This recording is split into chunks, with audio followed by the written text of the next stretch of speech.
Today, of course, we're here to commemorate the 65th anniversary of the dropping of the first atomic bombs in Hiroshima and Nagasaki. These were events of great significance, and we are not alone. There are at least 10 groups having meetings like this across Scotland, and many more across the rest of Britain and other parts of the world. Skies of Blue by Jim Mason. Let us leave our children skies of blue. That burning August morning, even shadows burnt away. That weight of fathers, mothers, brothers, sisters' lives we carried and we hold. Let us leave our children skies of blue. That night the essence of thousands vanished silent into space. The weight of fathers, mothers, brothers, sisters' lives now float like lantern lights to sea. Let us leave our children skies of blue. Put out the fires of war from every nation in the world. May peace and love and liberty and life glow. In our handshakes, in our voices, in our songs, let us leave our children skies of blue. The reason that I brought this piece of paper today is basically I put in a motion to the Scottish Parliament, and I'd like to read that motion out to you. It was put in today. But the motion reads, the 65th anniversary of the atomic bomb attack on Hiroshima and Nagasaki. Parliament notes the 65th anniversary of the atomic bomb attack at Hiroshima and Nagasaki, taking place on the 6th and 9th of August 2010.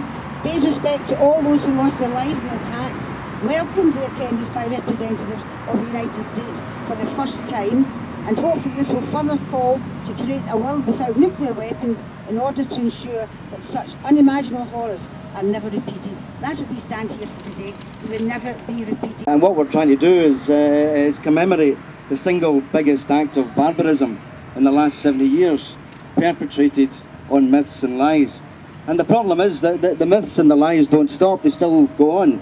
Even the so-called costs is a myth and a lie. When the present government talks about 20 billion, the cost of Trident to be taken out of the defence budget, when we full well know the reality is somewhere near 100 billion. And what's that going to mean for us? Well, I'll tell you what it's going to mean. It's going to mean huge cutbacks. It's going to mean huge cutbacks to the tune of 42 billion. There is no moral and economic argument for Trident. There is no moral and economic argument for weapons of mass destruction. When we decided that we would have a walk in Scotland, I mean, actually there's any number of things that we could have chosen. What we decided was that we would walk the convoy route. We would walk the route that those convoys take, carrying those weapons. Tomorrow morning, our Scotland's for Peace walk will be setting off from the Glasgow project. We're following the whole of the convoy route, so when we go through to the west, to the heart of the beast, over the next few days, we'll be following that up with a walk across through Stirling, across through little villages like McFarlane, and then down the A68 and back up the A1 and into Edinburgh to finish off. Please join us, it's a great community.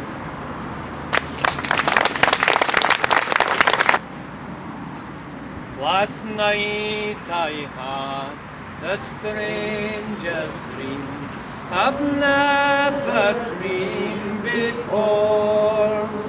I dreamt the world had all agreed to put an end to war.